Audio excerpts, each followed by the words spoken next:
Hello and welcome to TB3 University Season 2, Episode 8. And man, what a weekend for all three and all of the teams in the state of Florida. You had a big in-state clash in Raymond James Stadium where your South Florida Bulls came out on top 48-13, just giving the belt to the FAU Owls. And then you have big moves and non-moves with the Florida Gators firing Billy Napier, and with the Florida State Seminoles giving Mike Norvell a vote of confidence from their AD. We got you covered. We got all things Florida college football covered here on this show, but we start with the hometown team. Will. The Bulls are clicking on all cylinders. They've won 4 in a row. They've won them all big. How are you feeling right now? Yeah, I'm feeling great. I think not only was it just a great win against not even a little brother. It's not a rivalry. It's just another team, another step in the path for USF for success. And they got to shout out the fans. Number one, 45,000, 169 people showed up. 11,000 of those were students. So shout out to all you guys who showed up to the game, supported the Bulls. I think I agree with Coach Golish, what he said, that USF really played a complete game. For the most part, there's a lot of stuff that they have to clean up, but we saw a complete game. It started off with the offense driving down the field and scoring a touchdown. Mac Harris come up with a huge sack on FAU's opening drive to make them settle for 3. And after going up 14-3, a huge onside kick to give the Bulls the ball back and to go up 21-3. And even when the offense faltered in the second quarter, the defense held strong, and then the second half, it was all Bulls from there. Yeah, really impressive. USF has now, like I said, won 4 games in a row. They have not won by a margin less than 27 points. They've had 48 points or more in their last 4 wins. They are just running through opponents. Really impressive. You mentioned the crowd, just a lively atmosphere. 11,000 students was pretty cool. You know, the whole entire student section was full, and they were starting to fill in the students into the club area seats. It was pretty sick. You know, shout out Rob Higgins. You know, making like Coach Alex Golesh mentioned, you know, making PR rounds, you know, telling people to go to the game, you know, interacting with the fans and the students, getting people excited. It was a really good atmosphere. Yeah, it was, and especially, you know, bringing some celebrities, bringing guys like Shane McClain in there to be the captain for the coin toss, and a bunch of alumni and former players coming back. Rob Higgins has done so much for this program in such a little time, you know, being a part of it. So can't thank him enough. And, yeah, once again, thank you to all the fans for showing up. It was awesome, and the fans got to see a high-powered performance. And I'm not going to say by the offense, because they did see some, you know, offensive fireworks. But, man, I would say the highest power performance of the night was by the USF defense. I mean, you got to really just give them all the flowers, all the kudos. You know, we mentioned last week, this is a tough FAU defense or offense to defend. You know, you have new head coach Zach Kitley, 34 years old. You know, running that air raid offense that he had at Western Kentucky when he coached Bailey Zappi. You know, you could trace him back to Patrick Mahomes, who is now one of the best quarterbacks, if not the best in the NFL. And then, you know, their current quarterback, Caden Veltkamp, was lighting it up. You know, leading the American in passing yards, passing touchdowns, all that stuff. And they were averaging 32.8 points per game headed into the game, and USF held them to 13 points in the game. I mean, this Bulls defense was amazing, Will. Yeah, it really was, and I think the biggest thing was just shutting down that run game, and like Coach Golish said, making them one-dimensional. They started with -4 yards in the first half and 23 total for the game. That's an average of 0.8 yards a carry, and I think the biggest thing for me, too, was just how well they're able to attack Veltkamp and get after him with 5 sacks, and all of them seemingly coming up at big moments, big important parts of the game. On that opening drive, like I mentioned with Mac Harris, Devin Lee to open up FAU's second drive after making it 21-13, and Fred Gaskin really putting the nail in the coffin when it was 31-13 Bulls. So, yeah, not only were you able to shut down the run, but you're also able to get after the quarterback and make Velkamp's night pretty difficult. Yeah, Fred Gaskin's first career sacked and forced fumble. Wish we could have, got on that fumble, but it is what it is. Really, really impressed with, Fred Gaskin this season, and just continued to be impressed with, star linebacker Mac Harris. 10 tackles, 2.5 tackles for loss, 1.5 sacks in the game. American Defensive Player of the Week. It's like him and Schuler just kind of like go back and forth on who's going to be the American Defensive Player of the Week every single week. It's amazing. And you mentioned holding the Owls to, keeping them one-dimensional was really, really important. It was halftime, and FAU had rushed for a huge total of -4 yards. Yes, I'm not saying the wrong stat. I'm telling you the truth. FAU had -4 yards at halftime, and that's really, really impressive. But again, the bread and butter of FAU is the passing attack, and USF did a really, really good job holding down FAU's passing attack. Caden Veltkamp had completed 35 of 50 passes for 244 yards. His season average was 297.5, almost 50 yards less, more than 50 yards less than his season average. Then you look at the yards per completion. This was an obvious, stress by, defensive coordinator Todd Orlando was make them, keep it in front of you. Keep the ball in front of you. Make them make completions. Make them march up and down the field. Veltkamp was averaging 10.9 yards per completion. In his game against USF, he averaged 7 yards, almost 4 yards less per completion. Really, really impressed with the scheme and the execution by the USF defense. Yeah, and, I think it's great that you're able to shut down the run game, but I think, FAU's game plan going into this, like we talked about last week, was they were going to try to attack you over there with the passing attack they had, the speedy receivers they had. And they're a team also, like Coach Golish said in his midweek presser, that was a team that thrived on explosive plays. Yeah. And USF, like you said, was able to keep everything in front of them, only gave up 5, I think. Yeah, I think it was 5 and like 90-something plays. He was really happy with it. Yeah, and you mentioned the sacks. I was really impressed. You mentioned David Lee got a sack. Jacob Merrifield got a sack. Josh Selescar got a sack. I was really impressed to see these defensive linemen get so much push. That's kind of a thing that we've noticed early on in the season is the defensive line. They've held up good against the run, but there were some games where there was no pass rush coming from that front 3 or front 4. I mean, it was really, really the only way that USF could generate any pass rush was through the blitz, and some games they weren't even generating any pass rush at all. We saw that in the Miami game, but in tonight's game, 5 sacks. 11 tackles for loss, 5 quarterback hits, and they get sacks from Lee, Selescar, and Merrifield, guys who are, up front, and I'm really, really encouraged to see those guys keep improving. Me too, yeah. I think even last week against North Texas, they struggled at times to get pressure, but totally a change there, and I like to see it. I think linebackers, too, have been phenomenal. Can't not talk about Rico Watson with a huge interception. And then he had a touchdown that was called back, but an electric run back. I don't know. I think his arm was going forward. It was probably the right call, but it was good to see the big fella moving, though. Yeah. Man, he was scooting down the sideline. Yeah, and that turnover cemented another game with USF forcing a turnover. That is 15 games in a row USF has forced a turnover, the second longest active streak in NCAA. I think USF still leads NCAA in takeaways. So really, really impressed. I believe they do 17. With 17. So really, really good job by USF's defense. That's kind of just what they do. You ready for this one? Since Todd Orlando took over the defense in 2023, how many turnovers do you think they have? It's a relevant number. Really relevant. 67 turnovers since the start of 2023 for the Bulls defense. I mean, you can't make this stuff up. Byron Brown's averaging 67.9 yards rushing. So I'm just saying, you can't make this stuff up. Team of destiny, some might say. But yeah, I don't know. Then they did the 6-7 cam at the game. That was a new touch. The DJ was on one at the game on Saturday. I ain't gonna lie. But I liked it. I thought it was tough. They did like the 6-7 cam, and then it transitioned into it was like Lil Wayne. Oh my gosh, 7 foot. I was like, wow, that was good. I'm with you. That's poetry. poetry in motion.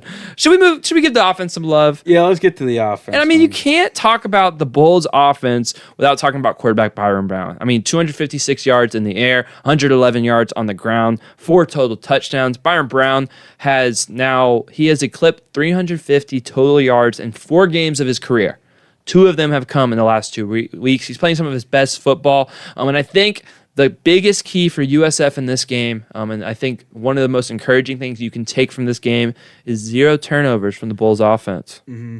Yeah, I think that's really important. We've seen turnovers really plague them, especially when they've started, conference play in the American. And we talked about before on the show, is that really the only thing that can stop this offense, and I still believe that is themselves making silly mistakes, putting the ball on the ground, throwing interceptions, and not doing that is going to go a long way for them. It's especially important for their next game coming up. Yeah, I completely agree. Jeremiah Coger, man, continues to impress. We asked Alex Golesh, after the game. I did, but you were there. Your moral support, bro. About Jeremiah Coger, and direct quote was, "We need to recruit more Jeremiah Cogers." I mean, 4 catches, 90 yards, an explosive 60-yard touchdown. I think the second longest play for USF this season. Just really, really impressed with him. I mean, true freshman, doesn't have a reception in the first 4 games, and he now has 4 touchdown catches in the last 3, 259 yards total. Really, really good stuff from him. This wide receiver core is dynamic. Mm-hmm. Yeah, you got so many options, and like we said, it feels like there's somebody new coming up or making big plays every week so far this season. But you got a great answer from Golish, too.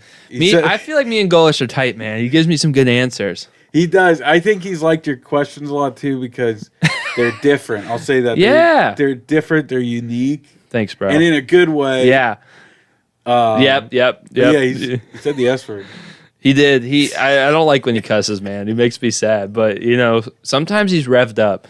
He was talking. Yeah. They were talking about the reverend that they've had for the football team, and he was like, "Yeah."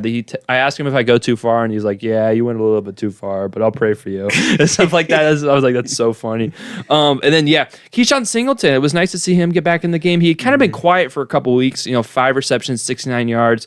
But again, your leading receiver Chaz Nimrod, isn't in the game, has a foot injury. Don't know when he's coming back. Alex Golesh says he hopes to have him back this season, but he won't be back for the Memphis game. And you don't really, skip a beat. These young receivers, freshman Christian Neptune, big catch. Freshman Jeremiah Coger, big game. And then, sophomore Keyshawn Singleton, Mudir Rubin. Coach said he's been banged up, but he got, a big reception. The tight ends, two touchdowns from tight ends, Wyatt Sullivan, Jonathan Eccles. Just really, really impressed with these pass catchers from USF. Yeah, and, even Josh Porter coming up and making some plays sometimes, too. I really like Wyatt Sullivan a lot, man. Yeah. I think he should get the ball more. And then Jonathan Eccles, it seems like when he gets the ball, it's a touchdown. I want to say 4 out of his 5 receptions this year are touchdowns. Yeah, and he has 3 touchdowns in the last 4 games. So, it's very, very impressive. He's been good, a key for the offense. I mean, the rushing's been good, man. Over 300 yards rushing in the last 4 games, on average.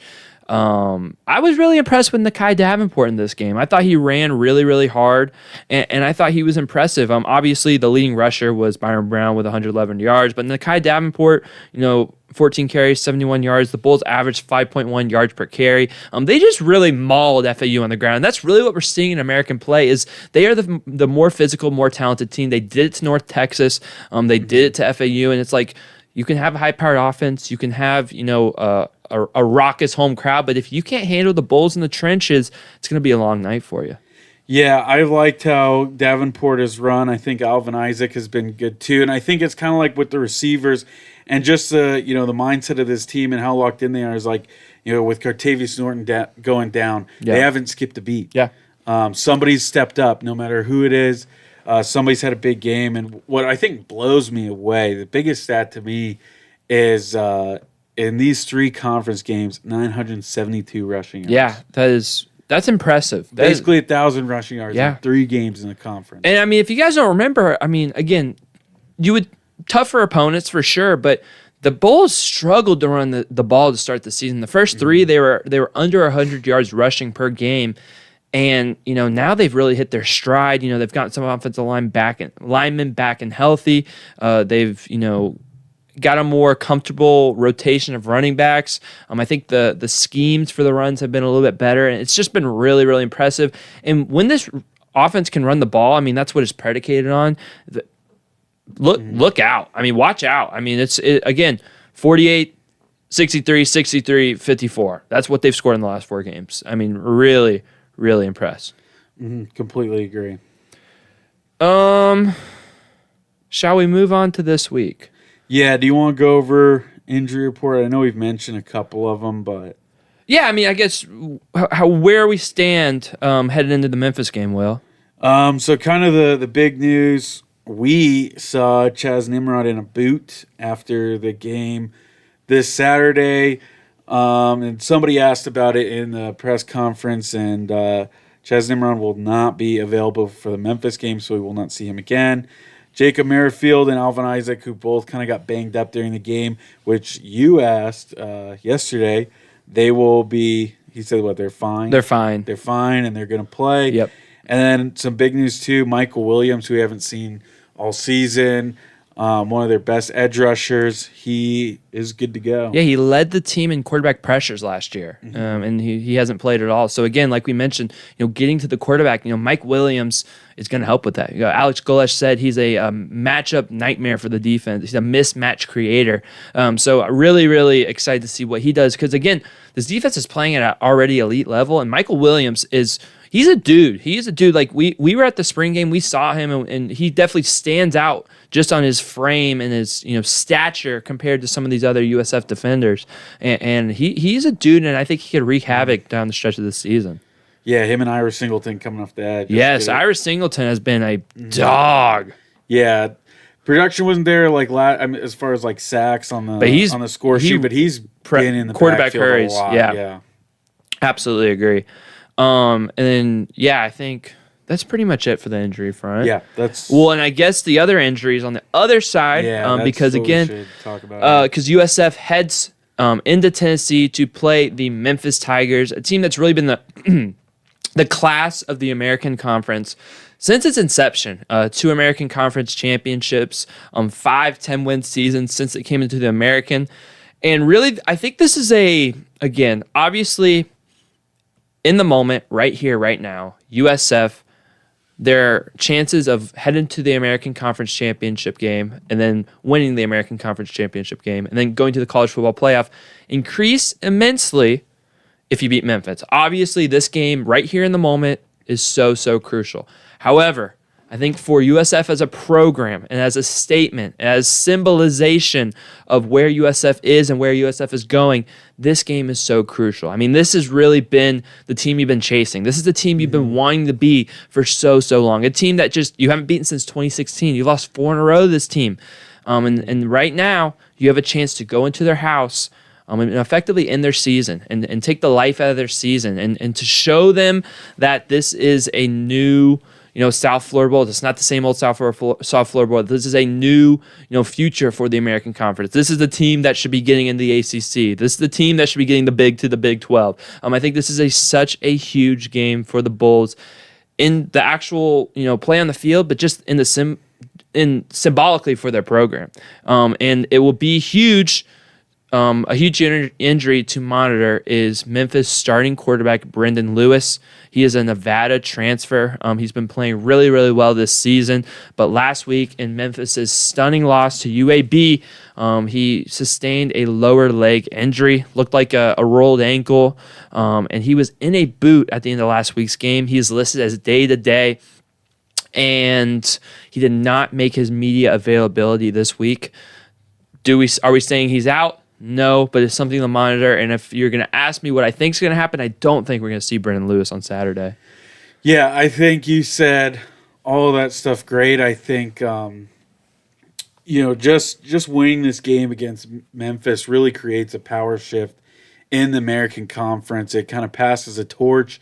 It changes, how we look at the South Florida Bulls, how really the nationalized look at the South Florida Bulls. So this is a huge win. Like you said, haven't won in Memphis since 2016. So it's been almost 10 years. Brendan Lewis, 1,300 yards passing, completion 70%. Yeah. I mean, that's pretty insane. Because the record's not even, Bo Nix's record's not even that far off from that 70% mark. 435 rushing yards on the ground, so he can really do it in both facets of the game. But yeah, I think this is a really interesting challenge for USF because you really are preparing for possibly three different quarterbacks. I agree with you. I think we probably won't see them, but still this week you have to prepare for all three. Yeah, and I think, last week when Lewis went down, we saw backup quarterback A.J. Hill. He is a 4-star true freshman. He's actually someone that Alex Golesh recruited for USF and even recruited back to his days at Tennessee.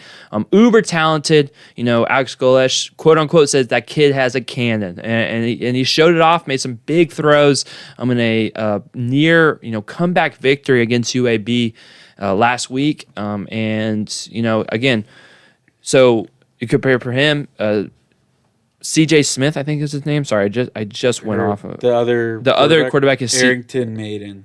Okay, he is. So we've seen 3 quarterbacks this season, like Will mentioned. So yeah, Arrington Maiden got in against FAU. Yes, when Lewis got hurt the first time. So yeah, USF is preparing for 3. I think if Lewis doesn't play, it will likely be A.J. Hill because he played last week. But again, Memphis, if they have it their way, they don't really need to rely too much on the quarterback because, man, they are averaging 220 yards per game on the ground. This is, that is an impressive, rushing attack. You got to think about, Memphis through the years, Tony Pollard, Kenneth Gainwell. These are some they're low-key running back especially from the group of 5. They have Sutton Smith, 490 yards rushing, 6.4 yards per carry on the season. I think he might be a returner too, if I'm not mistaken. But yeah, he has been the rushing attack is going to be like last week. Shutting down the passing attack was key number 1. Stopping the run is key number 1 for the Bulls defense this week. Yeah, like you said. Just going back real quick to A.J. Hill, I think they'll probably go with him. Ryan Silverfield, the coach of Memphis, did say they might even play both of those. If Lewis can't go, they might go back and forth, so that's something to look out for too. But A.J. Hill, bunch of big plays in that game, especially that 4th and 7 to keep that drive alive at the end of the game. Yeah. That was a big-time throw, unfazed in the pocket. But yeah, the running backs, man, they are physical. They are nasty downhill runners. Sutton Smith, 480 yards, 5 touchdowns. And then Gregory, pardon me if I mess this up, but DeRossier. I believe it's DeRossier. Okay. 389 yards, 5 touchdowns. Golesh mentioned both of those guys as names to look out for. But yeah, what I watched on the film from them, physical, aggressive, nasty. Even DeRossier in the game against UAB, stuffed in the backfield, stiff arms. That was crazy. Yes. That was a crazy stiff run. Stiff arms a couple guys and powers his way through for a touchdown. Yeah. You have to shut down the run. And what gives me hope, man, is UAB was able to hold them to 119. Yeah. That Their is lowest of the season. Yeah, and that was a Blazers team. Really one of the most shocking results of the college football season so far. UAB had just fired head coach Trent Dilfer. Memphis was 21.5-point favorites heading into the game, and UAB they had their backup quarterback in, and they still were able to move the ball at will, and like you said, shut down and slow down Memphis enough to win that game. And it was a crazy ending, but UAB really controlled that game for the majority of the time. So it's really, really interesting to see how Memphis will bounce back. And one more note on the running backs. In the return game, this is a big key and something that Alex Golesh said could bite them in the butt. But last week, Memphis running back Sutton Smith, who is also their kick returner, had a 99-yard kick return touchdown. And Alex Golesh has been less than pleased, we shall say, about the kickoff and punt coverage. And he said that will bite us in the butt at some point. It could be in this game if USF does not clean it up. So their special teams errors. And really, again, they've just allowed big returns, and it hasn't been the huge ones. They had a punt return touchdown called back due to a penalty last week. It was a little bit of a soft call, I'm not going to lie. Kind of got lucky on that one, but USF has to do a better job of, fulfilling their lanes, not getting out of contain, and just doing a better job of tackling in the coverage unit, because you just can't really afford a special teams touchdown on the road. That's going to be a backbreaker. Yeah, that's huge momentum for the other team. And yeah, like you said, FAU, that Messer, gritty. Yeah. He was running all over them on punt, and even, some of their kick returns are great too. So you're right, that is something they really have to shut down, and they can't afford a big play there. And on the other side, really, I was less than impressed with the Memphis defense. I really been less than impressed with the Memphis defense, really for the majority of the season. You look at, they're allowing 18.29 points per game for their opponents. But, look back, Arkansas, a team that's shown the ability to score some points, but, that's not a great team, scores 31. UAB scores 31. Other than that, FAU, they got 26 on Memphis as opposed to the 13 they got on USF. So I think there's a lot of, room for, movement of the ball against Memphis for this USF offense. I even look at, last week, UAB ran for 219 yards on the ground. I think this could be another big day for Byron Brown, Nakai Davenport, Sam Franklin, and the crew.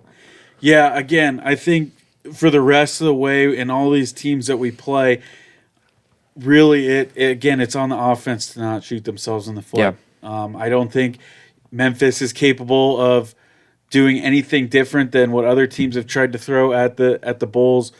It's just really on the Bulls. If they can do their thing on offense, they're going to have a great day. I agree with you too. Yeah, I think rushing was really impressive by UAB for sure. Especially they had some injuries on offense too, like you said. And what really gave me hope is what Memphis struggled in a lot was when they'd bring in Nate Rogers, their other backup quarterback, and he's more of the fast one, and they ran some read option with him. He was able to get some big plays. They even gave up an explosive play of 81 yards on the ground, right up the gut. So I think that should be a big key for South Florida, is establish a run game. And so far, you've been able to do it. So, I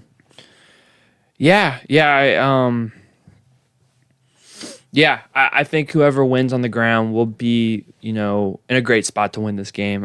Really, I'm encouraged by the Bulls, really, with what they did against North Texas a couple weeks ago. We saw North Texas bounce back with a huge win over UTSA this past weekend. I think that's a darn good football team, and USF dismantled them.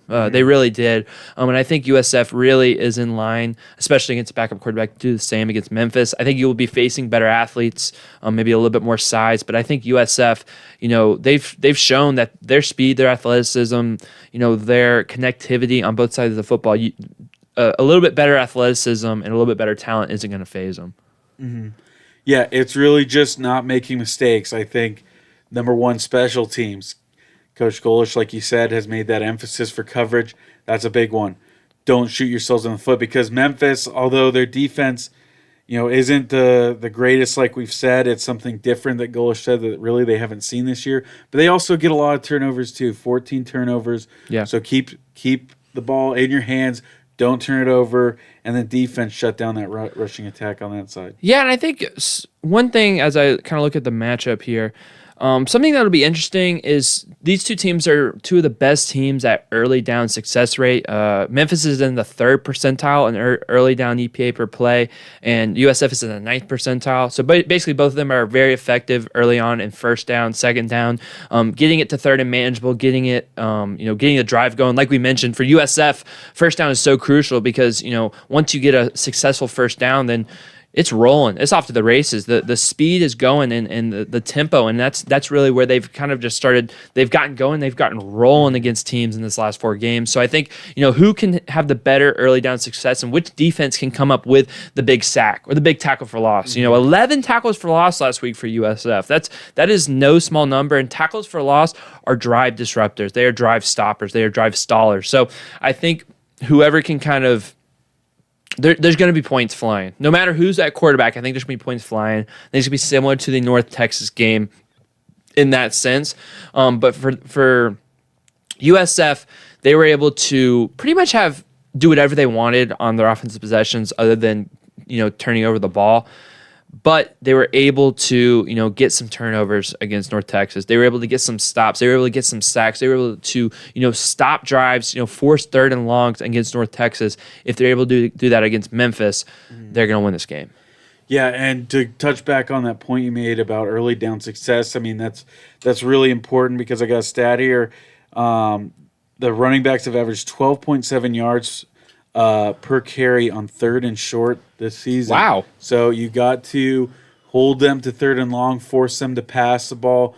Don't give them situations to where they can open up their playbook on third and short, because these running backs, they're going to fight for yards and they're going to get those third downs. And especially, too, we looked at this game, something that the USF struggled with. They're pretty solid on third down defense, but they allowed 7 of 8 conversions on fourth down. So it's really important, like you said, that early down success, getting tackles for loss, pushing them back, making them one-dimensional, and having to pass for first downs. Yeah, and I think a lot of that fourth down success for FAU came from it being 4th and 2, 4th and 3, and that was kind of part of USF's scheme of keeping the ball in front, is it kind of lended to some 4th and shorts, and FAU was just...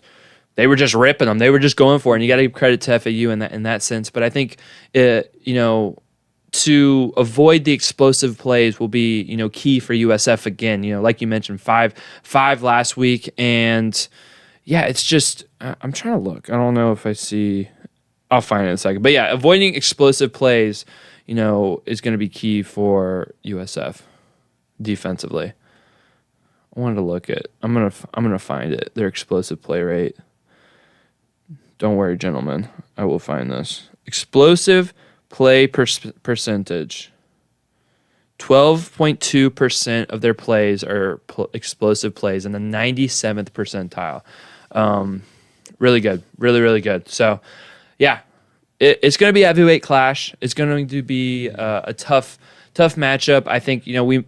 Just to bring it back, the last time USF and Memphis played in Memphis, it was a 59-50 game. So there's going to be some points on the board. Alex Golesh is 0-2 against Memphis. I'm sure he's itching to get back at him. And this is really a game where if USF can win this one, I mean, it's starting to look like this is really going to happen, and this thing's really going to get to some postseason play and not just the bowl game. So. Really, really excited for this one. Noon, ESPN2. Will, what's your prediction for this game? Yeah, I think the Bulls are going to win. I think they're going to win. I think, though, that what's important for this team, it is, like you said, it's going to be a heavyweight clash, and I think it's important for this team to really quiet that noise about the upset last week with UAB. Those things happen in college football. We saw it with UCLA after they fired their coach, and they're on a 3-game win streak. Teams get fired up after big changes like that happen. You're still going to get the best version of this Memphis team this weekend. And now for them too, their season's on the line this game. They lose this, they're essentially eliminated from the conference championship, from playoff contention. And really their only way back into that after suffering a loss to UAB is winning this game, is winning out and winning the American Conference. So best believe you are going to get their best game. We've already talked about it, though. It's really going to come down to who can shut down the run. I think USF, after what they've done so far in the American Conference, it's going to be them. They have the upper hand. You're not stopping Byron Brown. Hold on to the football. Don't make mistakes. If you play a clean game, you will win this game, I think, actually pretty easily, because I think this USF football team is just on a different level right now. I think USF wins 41-24. Yeah, I'm really along in the same boat. I actually have a very similar score to you. But yeah, I agree. This is going to come down to if USF can play a clean game. If they start turning the ball over, this will change quickly. But coming off a zero turnover game, coming off a game where everyone just seems so dialed in, I don't see that happening. I think USF is just better up front. They're just a more cohesive unit. I think obviously losing a quarterback and either having a hobbled quarterback or having a backup quarterback is a huge blow for Memphis. And I think USF really could have beat them handily with their quarterback, but I think now that chance really goes out the window for Memphis. I think USF will be able to be even or even outgain Memphis in the rushing game. I think the USF defense is going to be up to the challenge. I think they're going to do a really good job of stopping the run. And once those guys stop the run, I really think that I think Memphis really kind of plays into USF strengths. I think a team like North Texas, who is slinging the ball around, really makes it more difficult for USF, especially against a conference team. A team that's going to look to run the ball with if AJ Hill is more of a stationary quarterback. So I think USF wins. I think they win big. I think they win handily. I got USF winning 48-31. I like it. Yeah, I feel really good about this one. So check it out. ESPN2 at noon, big game, another national televised game. And another team that was on national TV at 10 o'clock was the Florida State Seminoles.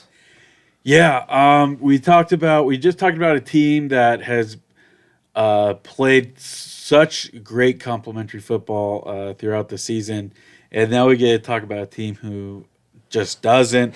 That's the Florida State Seminoles, a really shocking loss to Stanford of all teams. 20-13. I think really, just started out the game super super sloppy on both sides of the ball. A bunch of quick 3-and-outs for your offense, and then even just on the opening drive, I can't even believe I'm saying this because Stanford is so bad. Like they're terrible. They are so bad. And after FSU is able to hold them to 3. They're able to hold them to 3. Edwin Joseph gets called for offsides, and it leads to a touchdown. And they were able to make it close in the first half. It was 13-10. But then once again, I think Stanford's game plan was great, and even after Branson went down, they just didn't skip a beat. But it was controlling the football, long drives, a bunch of 5-minute, 6-minute drives, a 7-minute drive that resulted in a touchdown. Once again, the defense looks terrible, but the unconquered spirit of the Noles, they somehow, some way, are right in the game. And the defense starts shutting it down. The offense starts coming back a little bit. 2013, they try going for it on 4th and 2 at Stanford's, I want to say it was 29-yard line or maybe 14-yard line, one of the two. Don't get it, but the defense comes up with a stop. And then Tommy Castellanos goes down with a terrible injury. And you think, it's over. It's over. True freshman Kevin Sperry comes in, and he looks terrible on his drive. But the defense gets another stop. Why are we going for 4th and a mile, by the way? That didn't make any sense. Because I think of how bad the defense played, you're hoping that or you don't think you're going to get the ball back. I think you pen them back, though. I don't know. But then, the craziest sequence, that huge throw to Mekhi Danzy. Then they got like 2 seconds left. They get time to have one more play just because of the clock stoppage, a pass interference in the back of the end zone. And then, looks like Gavin Sacha got in on a little shuffle pass, but they call him down, and that's your ball game. It shouldn't have come down to that. I think that's the worst part. You get all that hope, all that stuff, and you still come out and lose. But at the end of the day, whether you like or dislike that call, because, I think his elbow was clearly over the white line. Didn't have a great angle of it from the pylon cam or the sideline cam or whatever, but should never come down to that. You're playing Stanford. You beat Alabama, and you're struggling with Stanford, and that's just unacceptable. Yeah, it's a horrible loss. I agree with you. As an A1 hater, I think he was in, but it really doesn't matter. That's a horrible loss. Stanford is truly one of the worst P4 teams. Really, it's one of the worst. It's up there with I mean, I don't even know. You can't say UCLA, you can't say Northwestern anymore. I mean, Kansas State. Purdue. Like, I mean, yeah, like there's some bad Power 4 teams, but Stanford really might be one of the worst. And to come out and after, this is now 4 ACC losses or 3? Four. So come out after 3 straight ACC losses with a easy opponent, a get back game, and to come out like that and to waste that opportunity, it's ridiculous. And I think we should get to the juicy stuff. Will. Yeah. What was your thoughts on the letter of support from athletic director Michael Alford towards Mike Norvell? I kind of agree with it, and I'll explain to you why. First off, once again, we do our best. We are a small media group right now. We are trying to do big things. We're trying to go places. We're trying to give you accurate information. We take so much time giving you accurate information. We don't try to jump on the quick stories. We don't try to, falsify stuff or, take stuff out of context. We give you just real stuff that we do. We do the work on it. But you have the media from FSU. Expect an announcement that Mike's fired within the next 24 hours. Just got the call. He's gone. This AD, Alford, made his decision after Miami that he was fired, and this is now the time to do it, and now they're going forward with it. All the players are, clocked, they're checked out. He's lost his team. Well, and then all of a sudden, here's a letter. Oh, yeah, we're in support of Mike Norvell. So these guys don't know anything, and I think if you're a Seminoles fan, that's the important thing right now is don't believe all this stuff that's going on. Just go with the facts. Mike Norvell's still the coach. That's it. That's all we know.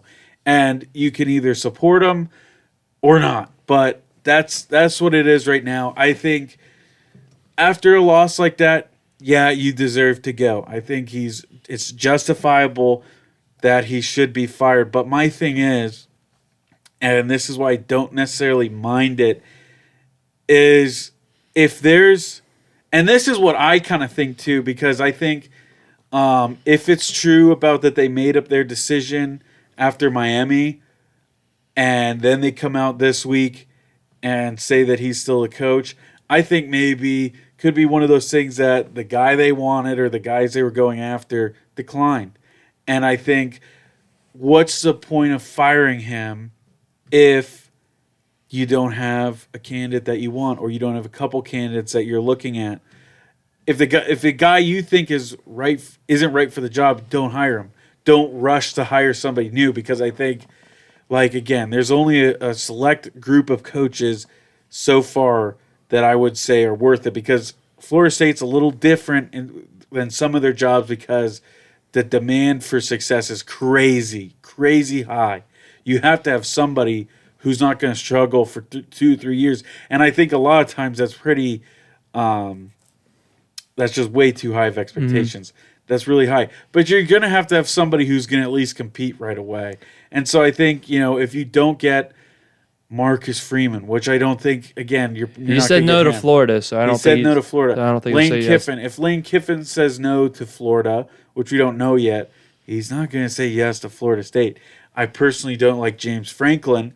So I think you're left with a couple options. I think you're left with Lashley from SMU. Mm-hmm. I think that's a call maybe they make, or you should make. And I think Key from Georgia Tech. I think as of right now, those are my top two. Brian Hartline, the offensive coordinator at Ohio State, and some of the recruiting they've been doing. I mean, they get a new NFL wide receiver as a true freshman from Florida every single year. Somebody like that. But if those guys aren't there, then why fire him? You know what I'm saying? Yeah, I agree.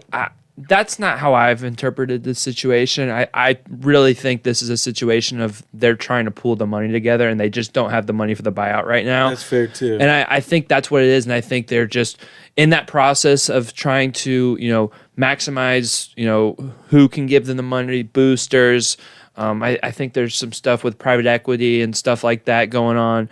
So I think that's really more, it's about the funds of the buyout.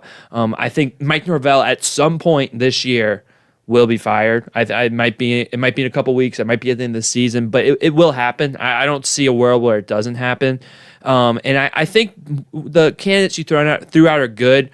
I think Rhett Lashley, Brent Keithley would be good. I think if you can maybe try to get Drinkwitz over from Missouri, I think that would be a good hire. I think you guys know my stance. I think James Franklin would be a really good fit at Florida State. I mean, how many caliber teams of Oregon or Michigan or Ohio State are in the ACC? I mean, I could see him going 10-2, 11-1 minimum in the ACC a lot of years. So I think that wouldn't be a terrible hire. I think you're on the right track though. I think Rhett Lashley is probably he's the guy. He's got the ACC experience, but again, I don't know if you can outbid SMU right now. I really don't know, and I know you have the resources and you have the location in Florida, but I really do think that it will happen. This firing, and I think, it's just unfortunate just how it's unraveled. But I think that kind of again. It's a lot different, but I think that 13-0 season and that hot into the 2022 season, I think that really took the scent off the trail of the poor things that Norvell was doing, and I think there's a lot of good things he has done, but I think his career has really been lengthened by that short stretch, and I just that's just my thoughts. I mean, yeah, but like, who in the country, what job in the country? Where would you go 10-3 and 13-0 and not get an extension and not get to keep your job? You know what I'm saying? No, I agree, but I just don't know how real that 10-3 was, not 13-0. And I think those teams were really, really good. I think there was a lot of talent, but I think just it's hard to know what is real with him because you have 10-3. You have 13-0, and then you have 2-10, and now you have 3-4, and it's just, and then before that you're hovering around bowl eligibility. So it's really hard to know what Mike Norvell at Florida State really is. Yeah, I've said it a bunch of times, and I always go back to the playoff, and I just think probably didn't handle that very well. I think that's pretty obvious, but again, who would? It's really tough in a situation like that. But it's I don't know. I just think you get snubbed like that. I think you probably shouldn't have played in a bowl game. I think taking out or throwing out a bunch of walk-ons and true freshmen to get absolutely embarrassed by Georgia wasn't a good look, and it hurts you in that recruiting class, that upcoming off season. And then I think just starting off the season poorly last year and just kept going downhill. I just think he's never been able to recover from that. I just don't. I understand that, and I think it is a tough position, and I can agree with the bowl game synopsis and stuff like that. But for that to, for that wound and that scar to still be taking place in 2025, when there's probably not a single player that played on that team that's still on this team right now, maybe a few, it's kind of guys from that. But it's kind of ridiculous. Like I just don't see how that can be, that lasting impact can affect your program that much, even from 2023 to 2024. I mean, you had a new quarterback, you had a bunch of new contributors in the portal through recruiting. Like I think if that's the wound that has derailed him, I think Mike Norvell deserves to get fired, because I think if you're a head coach and you can't move on to a next season and get rid of that scar, then I don't think you're fit to lead that program. Yeah, but I think too, it's just how do you get these guys to buy in and think that it matters there, because you go 13-0, you don't get to play. Well, you lose right off the bat to start the season in Ireland. Well, now your season's over, because you go undefeated, you're not going to go to the playoffs. You lose the first game, you're not going to go to the playoffs. And I think that's haunted this team, and that's kind of why we've seen them struggle and lose strings of games, is just because it's just more devastating. It's more demoralizing, and I think he's done a bad job of overcoming that as well. I think he just hasn't been able to overcome adversity and get his players to buy in to overcoming adversity. That's fair. And I do the Ireland loss a little bit different because that was a 12-team playoff. But I agree. But I think at the end of the day, what you just said is kind of the defining trait of the Mike Norvell is you could not overcome adversity and you could not get the players except for the 2022 year. So I think that we'll have plenty of time to talk it over. But I think I think it will happen, and it'll be fascinating to see what direction FSU goes. But yeah, I just think though with the buyout, like again, if the guy's not there, don't take a chance on somebody. You have to get it right. And again, if you put up with him for the rest of the year, I don't necessarily mind them because again, it lowers some of that cost down for the buyout. Because right now, with his staff and him, I mean, it's $100 million. Yeah. So It's a crazy buyout. I also think this is a epidemic in college football. Coaches do not need these crazy contract extensions. No. They rarely work out. Too many coaches are getting extended for no reason. I understand you were worried about losing him to Alabama, but man, it puts you in a bind to put yourself in that contract, like that big of a contract extension. So definitely, I think something that universities should learn from. Yeah, well, there's so many cases. Why do you have to pay them if they do a bad job? Why do you have to pay these guys? I mean, if you fire them, why do you still owe them all this money? You know what I'm saying? That's what I don't understand. Universities need to stop letting that be a part of negotiating. And all the coaches, that's the thing. All the coaches complain about the transfer portal and complain about NIL. But it's like you really don't have to worry because all you have to do is put up 1 or 2 good seasons, say you're going to leave for the next big SEC job, and then you could just get fired and you live off of $31 million a year. Yeah, and I think that's a good transition to the team that did fire their coach, the Florida Gators. They fired Billy Napier on Saturday. Watching that game, all I could think of was that final scene in The Last Dance when Michael Jordan was like, "I did it my way." And I don't even remember, and then the music gets loud. It was Billy Napier's last dance, and it ended in a win. Billy Napier's first game, I was in the building, won off an interception in the final seconds. His last game, you went off an interception in the final seconds. It's poetic. Really, really, I think Billy Napier's a good guy. I think he's a good, devout Christian, got young kids. I don't think he's a bad person. I think he's done a lot of good for the character of his team. I think you can see that in the way they play and their tenacity and their unwillingness to give up. But I think, again, we mentioned, he just got in his own way. I think there was reports that came out that, Scott Strickland sat him down for hours and multiple times, trying to get him to hire an offensive coordinator. And Billy Napier refused, saying that's one of his strengths. And it's obviously not one of his strengths. So I think, stubbornness and unwillingness to change will be the defining factor of the Billy Napier era. I think looking ahead, obviously, Lane Kiffin's on the top of everyone's boards. I think we've kind of talked about this. Lane Kiffin, Jed Fish, Eli Drinkwitz seem to be the 3 that everyone are kind of going for, and then Jeff Brom is in there as well.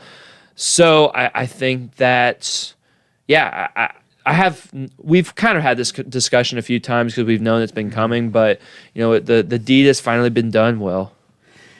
Yeah, and I think this game was just a perfect culmination of why he should have been fired. I know it was a win, but you just look at, big plays called back for dumb penalties, going for 2 and having 12 men on the field, probably not dialing up the right play to try to put the game away. I get the aggression, but again, once again, when you have somebody like Jaden Baugh, it's like, why don't you try to utilize them more? And I think there's even a drive on the goal line where they pass it 3 straight times instead of trying to run it with Baugh. Just a culmination of kind of the reasons why he's been fired. And there's a lot of rumors, too. A lot of rumors been swirling around after he got fired. Just kind of, again, with their refusal to call plays. I heard somebody say apparently he wasn't really even game planning. He just left it to the offensive coordinator and then would go in kind of just calling plays off of what he said because he's just kind of stretched thin with recruiting and all this other stuff because he was just kind of doing a lot of stuff on his own and didn't really lock in on the thing that mattered the most, which is winning. Yeah. Apparently he had a burner account too. Billy Napier did? Apparently he did. On and X? Some people think they found it. Oh, man.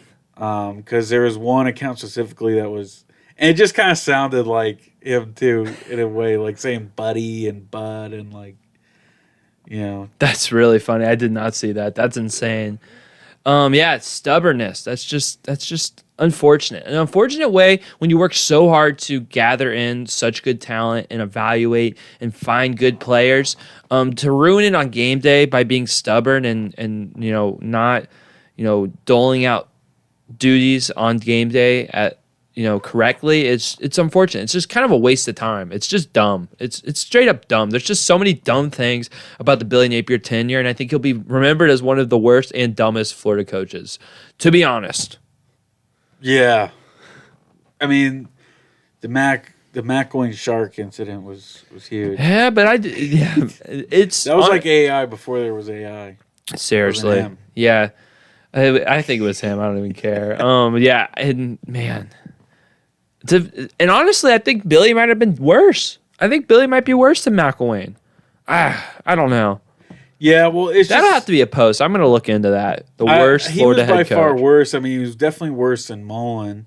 Oh yeah.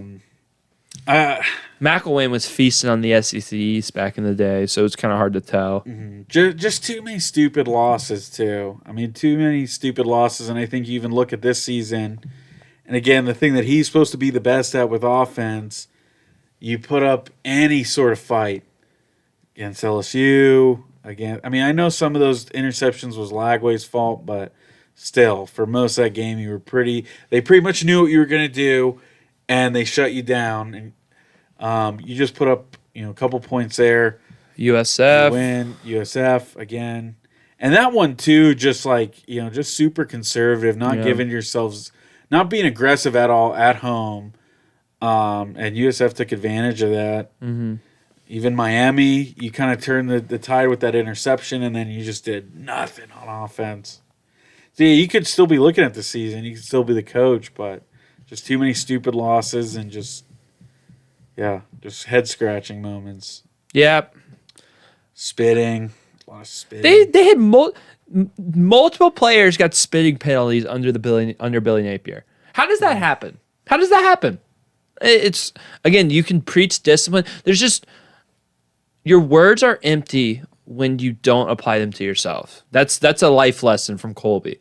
If you're Billy Napier and you preach discipline and you preach, being accountable, but you can't hold yourself accountable and have a new play caller or evaluate where your weaknesses are, it's never going to work. So yeah, that's kind of the stubbornness is the Billy Napier tenure.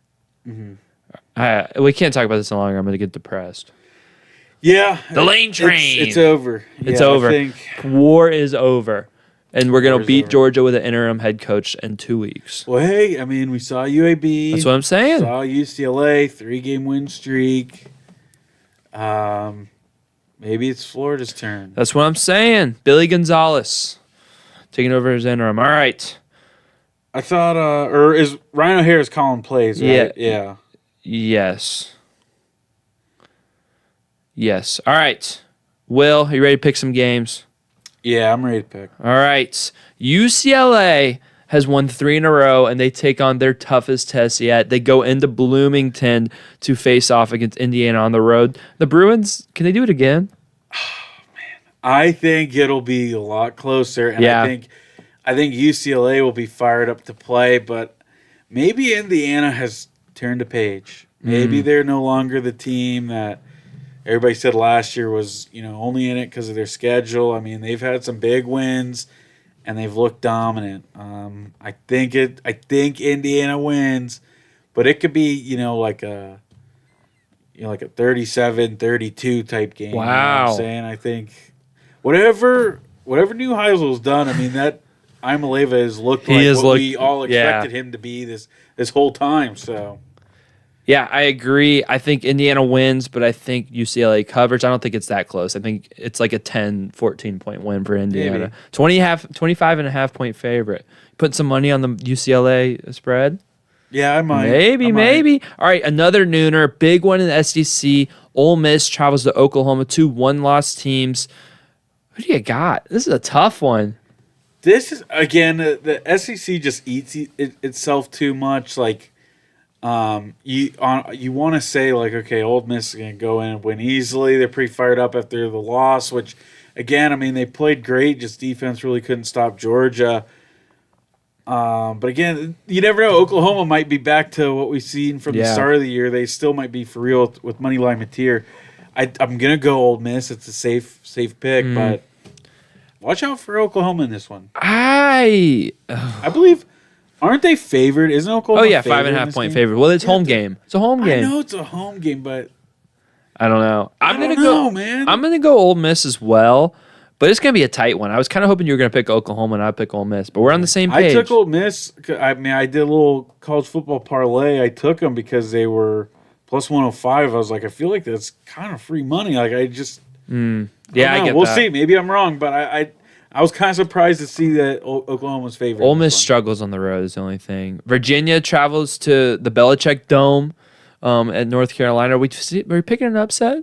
No, I mean, Belichick's checked out. They want to fire him. Listen to me right now. The North Carolina Tar Heels will win on Saturday. You can put your life savings on it. Probably don't do that, but I'm picking North Carolina. Really? I'm picking them. I'm going to go with Virginia. I don't know. I think North Carolina, they're bad. I got the Tar Heels. 3:30, Alabama travels to South Carolina. Any upset-minded picks? No, I keep thinking South Carolina's going to turn it around. I thought maybe they were going to do it last week against, again, Oklahoma. I thought South Carolina, they can beat Oklahoma, and Oklahoma dominated them. I think Beamer's looking for the Hokies job. Yeah, I think so too. I think he's checked out. Give me Bama as well. College game days in Nashville for Missouri and Vandy. Give me the Commodores to keep it rolling. Yeah, there's nobody more fun to watch outside of Byron Brown than Diego Pavia. I mean, that guy's gritty. I love the underdog story. Baby Baker Mayfield a little bit. Yeah, you said that. That rang true in my ears. I would love to see him back up Baker Mayfield. Yeah, undrafted free agent. I like that. Pick. I like that idea. 3:30. Moving on. BYU travels to Ames, Iowa State. Give me Iowa State, man. I saw Iowa State is their favorite in this one too. Yeah, that's another one I took. Give me BYU. Man. All right. I thought winning the Holy War. That was a great uniform matchup. Just amazing. Color rush. Oh yeah, beautiful. Illinois travels to the West Coast to face off against Washington. Ooh, man, this is tough. I think give me Washington. I'm going to take Illinois. Texas heads to Mississippi State on the road. Texas is -7.5. That doesn't seem right. I'll take Texas real close. Mississippi State upset. Yeah, I get that. I'm fair.